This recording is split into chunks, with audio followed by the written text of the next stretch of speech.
दोस्तों, मैं हूं Harish Sitlani, vastu and numerology expert. स्वागत है आपका मेरी सीरीज में। दोस्तों, आज मैं आपको ब्रह्मस्थान के बारे में जानकारी दूंगा।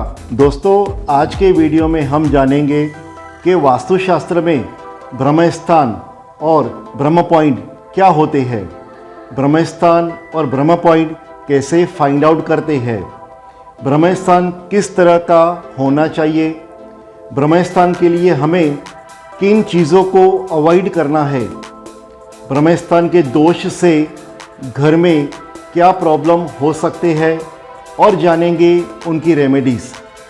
सबसे पहले हम ये जानते हैं कि ब्रह्मस्थान और ब्रह्म पॉइंट क्या होते हैं।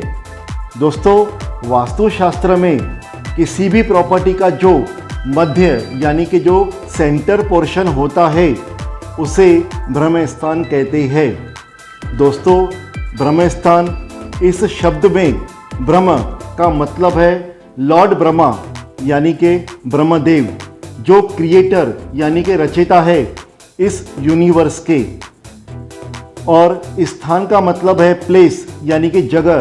तो ब्रह्मस्थान का मतलब है ब्रह्मदेव की जगह। ब्रह्मदेव ये ब्रह्मस्थान के रूलर यानी कि केयर टेकर है। दोस्तों, किसी भी प्रॉपर्टी का जो मिड पॉइंट होता है उसे ब्रह्म पॉइंट कहते हैं। वास्तुशास्त्र में ब्रह्म पॉइंट से ही सारे डायरेक्शंस मार्क किए जाते हैं।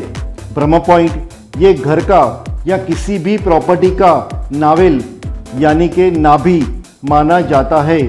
दोस्तों, हम ये जानते हैं कि नाभि से हमारे शरीर की सारी नाड़ियाँ जुड़ी हुई होती है।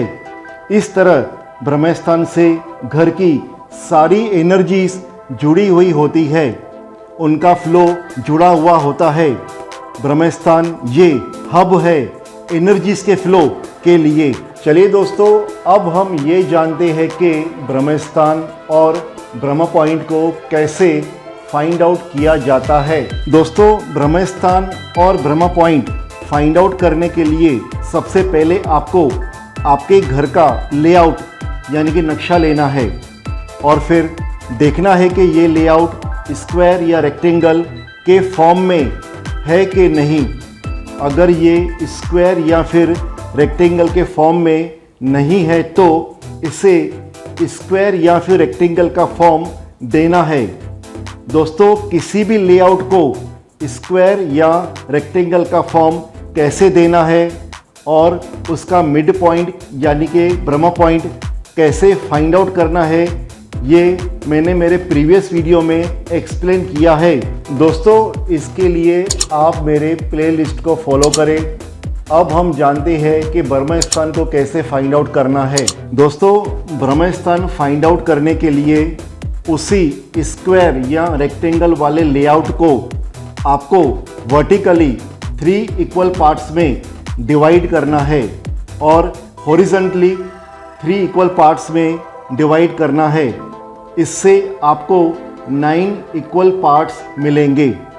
यहाँ पर जो सेंटर का 1/9 पोर्शन होगा वो है उस प्रॉपर्टी का ब्रह्मस्थान।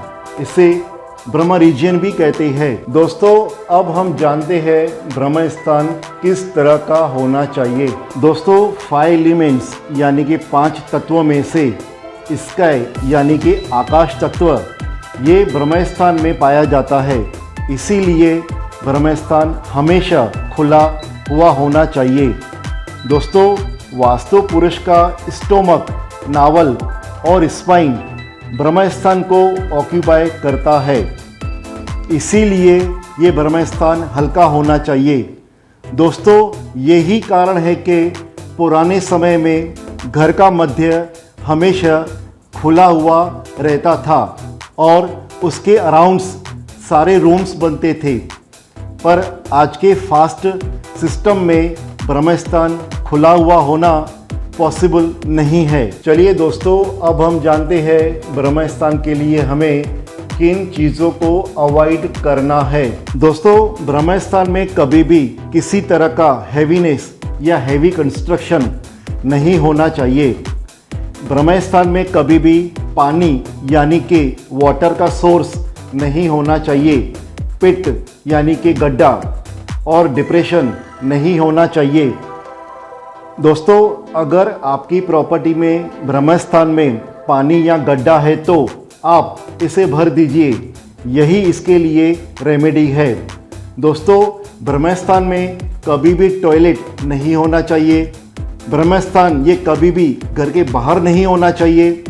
ब्रह्मस्थान में कभी भी स्टेयरकेस, पिलर या भीम नहीं होना चाहिए।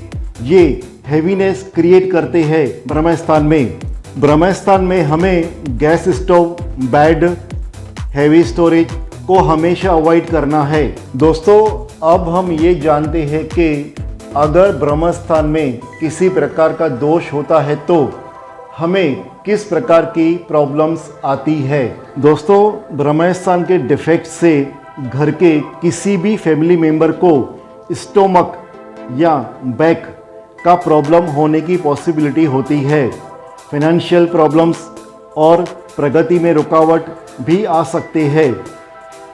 कभी कभी शादी में डिले या फिर बच्चे कंसीव करने में प्रॉब्लम आ सकते हैं। दोस्तों, अगर ब्रह्मस्थान में किसी प्रकार का दोष आ जाता है तो अब हम जानते हैं उसके बारे में रेमेडीज। दोस्तों, अगर आपके ब्रह्मस्थान में किसी भी तरह का हैवीनेस या फिर टॉयलेट आ रहा है तो आपको ये रेमेडीज करनी है। दोस्तों, इस रेमेडी को करने के लिए आपको आपके घर में, आपके प्रॉपर्टी में पिरामिड्स को इंस्टॉल करना है। इस रेमेडी को अच्छे से करने के लिए आप मेरा संपर्क कर सकते हैं या फिर आप अपने सिटी में किसी पिरामिड वास्तु एक्सपर्ट से संपर्क कर सकते हैं। दोस्तों, मैं उम्मीद करता हूं आपको मेरा ये वीडियो पसंद आया होगा। आपके मन में कोई सवाल है, कोई क्वेरी है, आप मुझसे कुछ पूछना चाहते हैं तो दोस्तों नीचे दिए हुए ईमेल आईडी पर आप मुझे लिखें। आपको मेरा ये वीडियो पसंद आया हो तो इस वीडियो को लाइक करें, शेयर करें और मेरे चैनल को आप सब्सक्राइब करें। आपका बहुत बहुत धन्यवाद।